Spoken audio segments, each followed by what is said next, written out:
Welcome to Legal 123s with ByrdAdatto. Legal issues simplified through real client stories and real-world experiences. Creating simplicity in 3, 2, 1. Welcome back to Legal 123s with ByrdAdatto. I'm your host, ByrdAdatto, with my co-host, Michael Byrd. As a business and healthcare law firm, we meet a lot of interesting people and learn their amazing stories. This season's theme is What Now? Each episode will involve a real client story with a high-pressure moment for that practice. All right, Michael, what story do you have for us today? Well, before we get into today's story, I have a very important question. Very important question. Not just important. Okay. Do you consider yourself something of an expert when it comes to travel? I don't know. Expert's a very strong word, but I'm definitely a seasoned traveler because I feel like I'm on a plane every other week, it seems like sometimes. Yeah. I don't know. I might claim to be an expert. Okay. I mean, there you go. we travel about the same. Yeah. All right. Yeah. You need to get some therapy. Okay. Well, our favorite radio station had a debate recently about traveling that, considering our expert status, I could not get it out of my head. First off, I'm glad that the Dallas radio station, The Ticket, has been mentioned in our podcast more than once at this time, but it's glad to bring it back into the fold. But what did they say on The Ticket that you just cannot unhear? Well, apparently it is well known amongst elite travelers that two-wheeled bags are far superior to four-wheeled bags. Have you ever heard this before? First off, no, because I apparently don't hang out with elite travelers. So, no, I have not heard that, the four versus two-wheel logic. Yeah, I felt so like I was part of some sort of crowd that I didn't know this. But apparently there's more storage room in a two-wheeled bag. It really does, just from the sound of the way they were talking about, like a subculture is formed where the two-wheeled bag people kind of look down on the four-wheeled bag people as they're cruising through the airport. That's a very niche-y subculture. And what exactly is the argument or the dislike to the four-wheelers? Well, it's hard to know where the story ends and the Ticket personalities took over because they all started weighing in on their own opinions. All right. Because Craig Miller was saying, well, the four-wheeled people are just too showy. They're, with these spinny wheels, be able to spin their suitcases around as they're walking and almost just talking trash as they're cruising through the airports. So I'm not sure if that was just the radio personality or if that was part of the story. They did make a point about apparently two-wheeled bags have more storage room. Okay. I have to know, Michael, are you two or four-wheeling it? Well, I feel like you need to go first. Okay. Well, apparently, according to Craig Miller, I'm a showy kind of person because I'm running around four-wheeling it kind of guy. So there I go. I got four wheels. How about you? Yeah. Well, for the most part, four wheels. I do have one two-wheeler, but it wasn't on purpose. It just happens to be. And I'd say the four wheels are far more smooth. And if you need to, you can drag it around on two wheels if you're on rougher terrain. Right. And so I've never noticed a problem with the storage. Yeah, I mean, I agree. I've never had the issue with storage because of the extra two wheels. Okay, well, this is maybe where I think of us as elite or maybe a little OCD. I'm not sure which, but we both have very efficient strategies on travel when it comes to packing. Oh, yeah. Are you ready to be vulnerable and share? Well, since no one's listening, sure. Okay. I mean, for us, because we travel so much, first off, if I can do a carry-on, that's it. I'd do it. I mean, we're both traveling right now in a few days, and I mean, I'm 100% carrying on with suits and workout clothes and multiple different outfit changes, and I'm definitely carrying on. And I plan this thing out to the T. To making sure that I have exactly what I need plus an extra pair of underwear just in case. But you never, when you need to switch things out a little bit. But yeah, I will be the minimalist when I have a short trip. Now, you've also seen me when we go live in Vegas for over a week. Residency. Yeah, we had a little residency. And then I'm like, heck it. I'm bringing 2 big bags. I'm stuffing everything I own into the thing. Yeah. Yeah, I mean, I think the part that's a little revealing about us as attorneys is we both are planners. Yes. And so I take great pride on business trips that I can know exactly what I'm going to wear and pack exactly what I'm going to need, and I don't come back with a bunch of extras. Yeah, and on that note, my team even knows I have a matrix that I build that actually has each day planned. Yeah, I'm not too far off from that. Not quite that bad, but close, and still has the same level or type of thinking. I will say on the personal travel, I haven't figured that out. I'm terrible on that. I way overpack. Yeah, probably a little bit overpack on those too, but I still like my matrix system of knowing like what's the theme for the day. What do I need to bring a suit? Do I need to bring a coat and jacket? Do I and a costume or a costume? I mean, I always travel with a costume, Michael. I'm not a savage. Yeah. You want to get rolling? Yeah, let's do. So let's jump into today's story. Today, Brad, we're going to talk about a board certified plastic surgeon in Texas, and we will call him, much like our travel techniques, Dr. Smooth. Ooh, Dr. Smooth. I like that. Could be a radio personality too. All right, go on with your Dr. Smooth. So Dr. Smooth is what I would call a doctorpreneur. He has a surgical practice, a medical spa, a surgery center, and he owns the real estate. His practice is, not surprisingly, called Smooth Plastic Surgery. Well, we do like working with doctorpreneurs. They have a lot of fun energy, and they're always looking for new angles on their practice or other investments. So they're a lot of fun to work with from that perspective. Yes. So our story starts about a year after a young plastic surgeon had joined his practice. And, we have been working with Dr. Smooth for a long time. We had actually helped with the original employment agreement. But the real story begins about a year into it. We'll call the young surgeon Dr. Ruff. Dr. Smooth and Dr. Ruff. Something tells me this dynamic is not going to live up exactly, or this dynamic won't work well for them, but they may live up exactly to their name suggests. Maybe so, Brad. Dr. Ruff was off to a slow start in terms of production. That's why Dr. Smooth called me. It's like the year check-in and, hey, things are moving kind of slow. Let's talk. Was this kind of premise. Yeah, well, I'll go with his name. Slow starts are rough.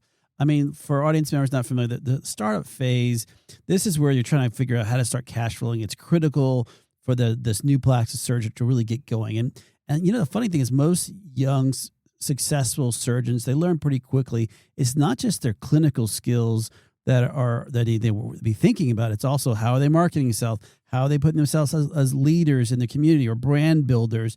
And they really need to ramp up pretty quickly to get busy and, working on making sure that the patients have these great experiences and that they're building their online reputation and making headway into the community or the social media or building those referral relationships, depending what type of plastic surgery they're doing. And this takes time and, more importantly, commitment from that doctor.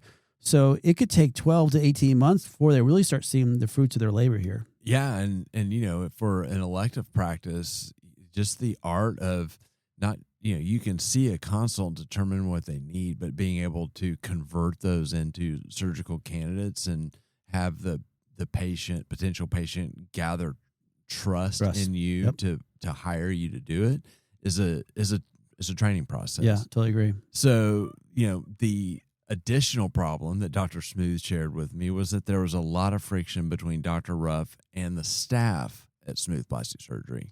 Okay. Yeah. We've already said, a mistake that some plastic surgeons make is they're really thinking about they really need to be working on becoming better surgeons. Like that's their big challenge. In reality, the challenge is obviously becoming better known in the community and really working with the practice's team that's there. And it's not always easy for a younger doctor, right? As the team may be extremely loyal to the founder or the senior physician. And a great integration or a way in which it really works is for everyone to be part of it. So not only does the senior physician need to be rowing with them, the young physician needs to be part of it. All the team needs to understand for the practice to be successful, that everyone needs to work together and really help.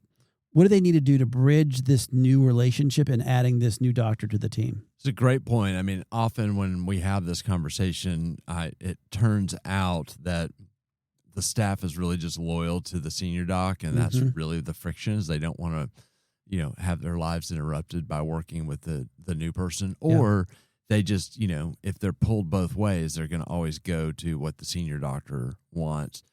In this case, after we were talking about it, it turns out that Dr. Ruff was a little rough around the edges and not the nicest person to work with. Yeah, so we have a slow production.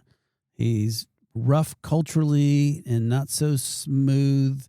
Interpersonal dynamics.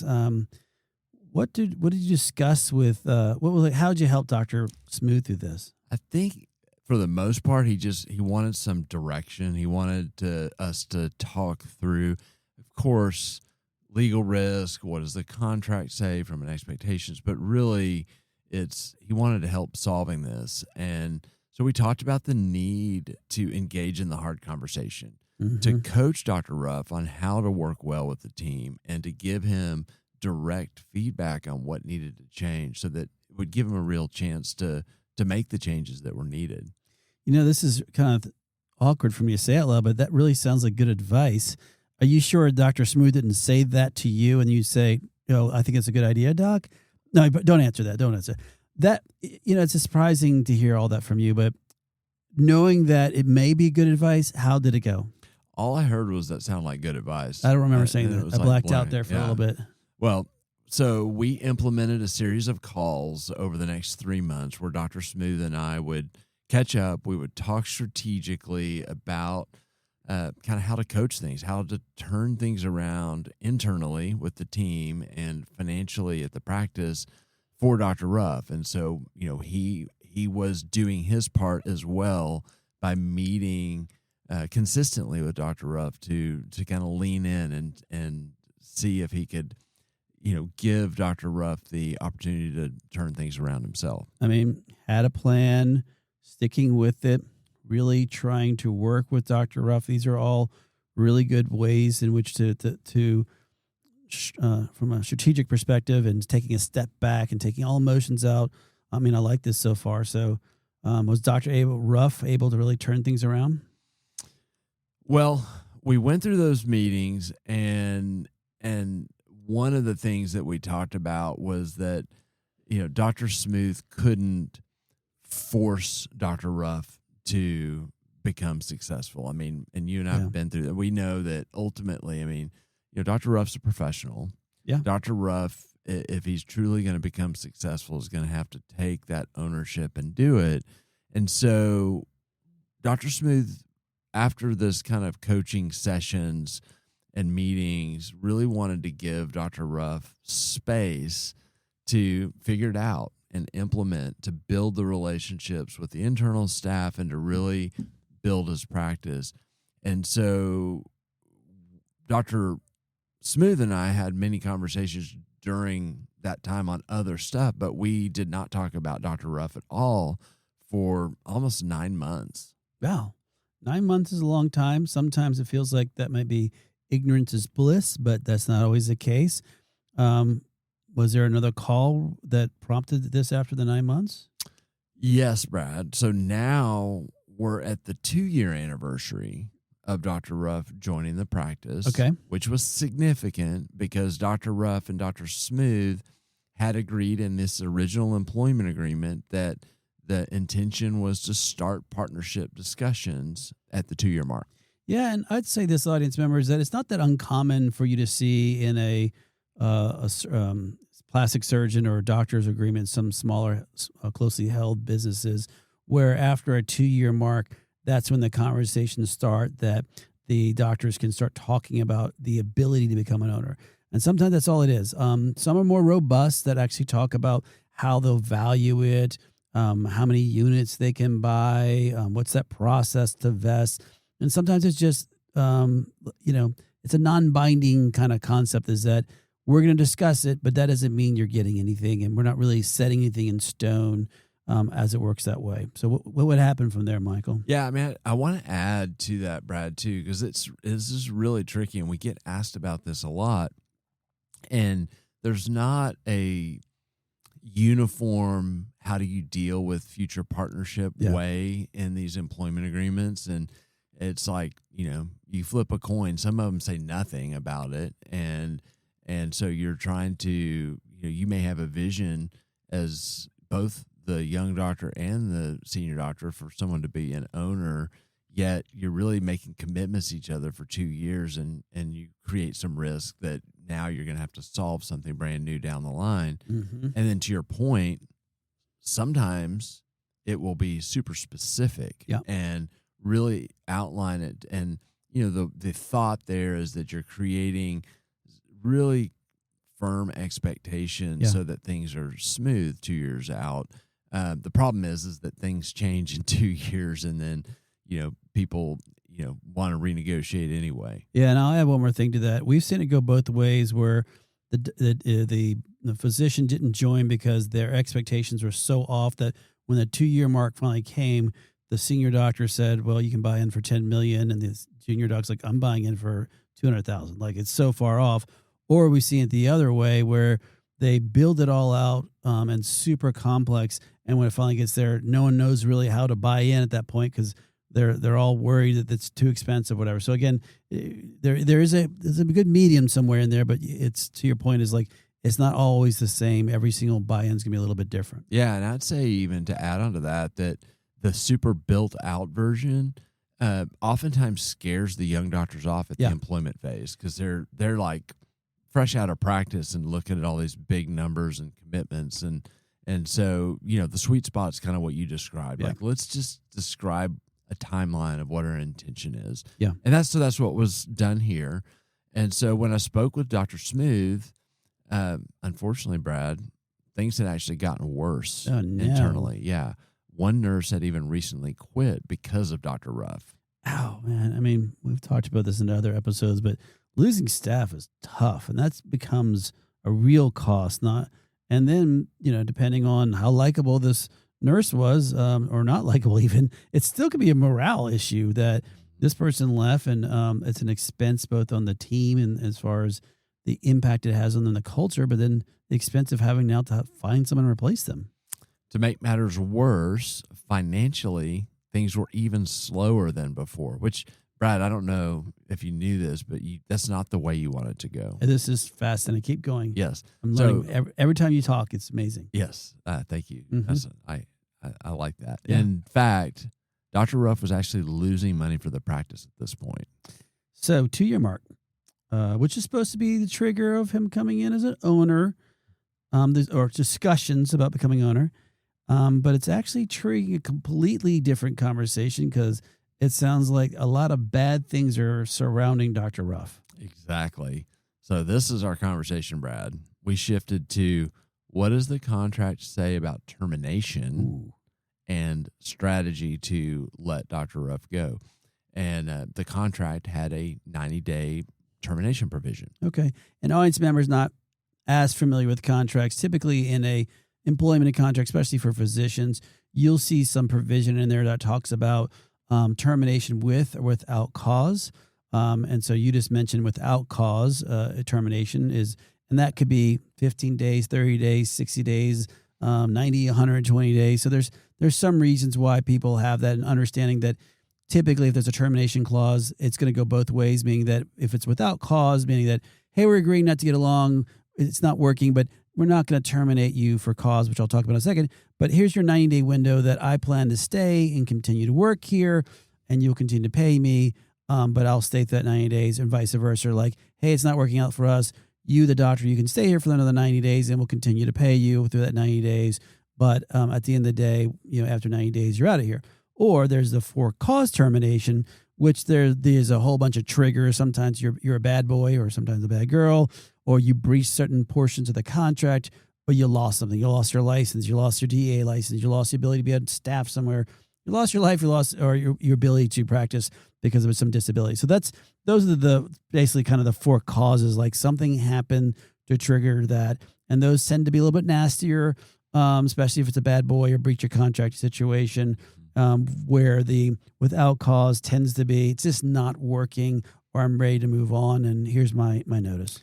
Yeah, and so the most common for physicians, to your point, you almost always I mean, 90 is by far the most common. Sometimes you see 60, 120, so it's kind of down the middle. And the only other, thing to the with cause is there is some risk to the practice when you're thinking about it because, an employee a physician that's the employee may have employment rights that they can allege. So it's much more risky in terms of a potential bigger fight. Yeah, well, was Dr. Smooth going to terminate with or without cause based on the contract? Because it sounds like, there maybe could go either way. Yeah, that's a great point. I mean, we had a big discussion on it and there was definitely some consideration to that going either way. Dr. Smooth decided he wanted to go the termination without cause route. Okay, so we've established audience members. That means there's some, in this case, a 90-day window. But let's talk about once they do leave, that's really unfortunate sometimes when the real battle begins, which is after termination. And depending on how the contract is written, with or without cause can have significant impact on these post-termination obligations on the practice or on the physician that's leaving. And depending on how they negotiated without cause, could be impacting the restrictive covenants, your non-solicitation obligations, repayment obligations of other bonuses and stuff, tail insurance, which we can talk about later, ownership of medical records, treatment or bonuses that you're looking for, other incentive comp. So it does make a big difference once it is triggered, what happens post-closing. So that list goes on pretty far, Michael. What are your thoughts? Yeah, I mean, this employment agreement had a lot of that. It had a non-compete provision. Okay. And Dr. Smooth at this point, his stress was continuing to pay this compensation. We have 90 more days because of the decision to go without cause, and this is a losing proposition. Dr. Ruff is losing money. And the practice was supposed to cover tail insurance because it was without cause, and so I think Dr. Ruff at the time had 3 cases booked in the next 90 days. I'm assuming that's bad, so I'll go with bad. And so it sounds like the math is really not working in especially Dr. Smooth's favor. Yeah, and as I said, just the add-on is that he was going to have to pay. The practice was going to have to pay for tail insurance, which, is not an insignificant cost. Yeah, and tail insurance kicks in if you have what we call claims-made insurance, which means that after you leave, if you don't have insurance, when are they making a claim? So then tail insurance will kick in to protect the physician and the practice after the physician leaves and some underlying claim is filed after they leave. Sometimes there's a vesting schedule depending on how many years you're there and who pays for it. Sometimes if the practice terminates without cause, they will pay for it. Other times if the physician terminates without cause, they have to pay it for it. So there's a lot of different moving pieces here. But I guess we got to get back to that story, Michael. Yeah. Well, so what was interesting here is Dr. Smooth was not particularly concerned about the non-compete. I mean, based on everything he had seen, had little confidence that Dr. Ruff would even be able to compete effectively in the market if he moved across the street. So it sounds like the non-compete was on paper, but not something that really kept him up at night. Exactly. And so we developed a strategy. Dr. Smooth terminated with 90 days notice, but he also made Dr. Ruff an offer.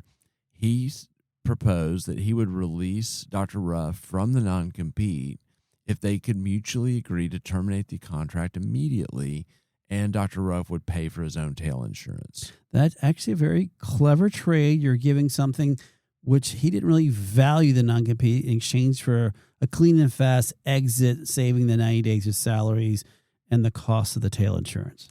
And Dr. Ruff agreed. We documented everything with a formal separation agreement, and remarkably, Brad, they actually parted on good terms. Well, Michael, we're almost out of time in this podcast. Where's the bad part of the story? I know. There's not a bad part, Brad, but let's go to commercial and spend our last little bit on the other side talking about how this played out and how it could have gone wrong. Many business owners use legal counsel as a last resort rather than as a proactive tool that can further their success. Why?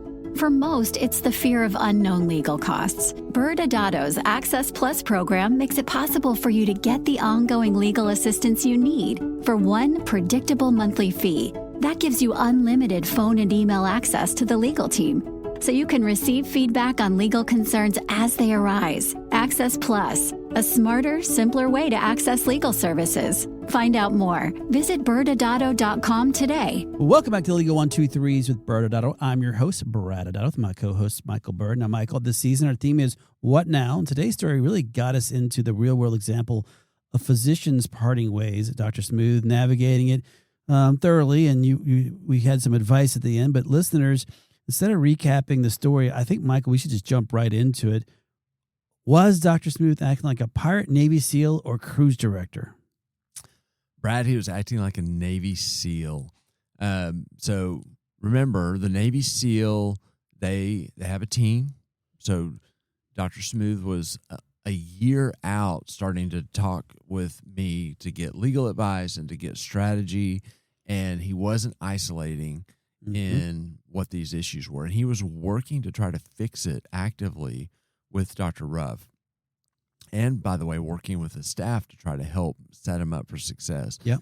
And then, when it came down time to part ways, he was being very strategic. He was considering risk, and so he's like, I need to go without cause because I want this to be an amicable separation. I don't want to compound things with a fight. And yet, I just need him out and to stop paying, and was able to come up with a strategy to give something that didn't matter to him away, the non-compete, in return for, getting out cleanly. And it ended up being a win-win in a really bad situation. Everyone parted, in the most acceptable terms possible. And so, yeah, he was acting like a Navy SEAL. I completely agree with you. And I'll jump in and say, in our hypothetical, how would a pirate handle this one? And for those who don't think about it, but a pirate would come out firing all the cannons, broadsiding this person, and he would terminate with cause, get him out as fast as could be, go very aggressive, you're out, you're on the street, whether it was questionable, because in this case, if even cause existed. This pirate would have been driven by not paying this person another $1. And what is the fastest way to get him out? I'll just fire him for cause. Yeah, no risk management. Just go fast and break things. For cause. Yeah. Well, Michael, I just gave the pirate example. How do you think a cruise director would have acted? They would have followed the contract to the letter. If he was acting like a cruise director, he would have said, well, it says if I go without cause, it's got to be 90 days, and I got to pay him for that 90 days, and I need to cover the tail insurance, and yes, I've got this non-compete, and because that's what the agreement says, I'm going to hold him to that. No one's rocking the boat. The contract says what the contract says, and so, he would have done it, and it would have cost him 90 more days of compensation plus the tail insurance. Yeah, right. And I completely agree. A cruise director really gets stuck in a certain course, and the contract is written for a reason, and I must follow every aspect. Their mentality is the rules are the rules, and the parties agreed to it, so I got to stick by it. So, Michael, we're almost out of time. What do you think's the final thoughts here today? Yeah, I like the illustration of what it actually can look like to when someone acts like a Navy SEAL, and the types of wins, even in a bad situation, that you can have. Of course, there's so many opportunities in positive, business situations where you truly slow down and act strategically. You get appropriate advice from others. He had the benefit of having me. So as you said, it was great advice. So, I appreciate that. We'll cut that later. Maybe that should be the takeaway. No, I'm just kidding. And so anyway, it's a great example. And I love this story, the way it framed out, because it's so easy to see what someone acting like a pirate would have done and what someone acting like a cruise director would have done, and how that would not have been as good of an outcome. Completely agree. Well, next Wednesday, we're back. We actually have a special guest joining us. Grace Lee will be coming back on the show with us, where we discuss, on this case, I want to fire my employee. What now? Thanks again for joining us today. And remember, if you like this episode, please subscribe, make sure to give us a 5-star rating, and share with your friends. You can also sign up for the ByrdAdatto newsletter by going to our website at ByrdAdatto.com. ByrdAdatto is providing this podcast as a public service. This podcast is for educational purposes only. This podcast does not constitute legal advice, nor does it establish an attorney-client relationship. Reference to any specific product or entity does not constitute an endorsement or recommendation by ByrdAdatto. The views expressed by guests are their own, and their appearance on the program does not imply an endorsement of them or any entity they represent. Please consult with an attorney on your legal issues.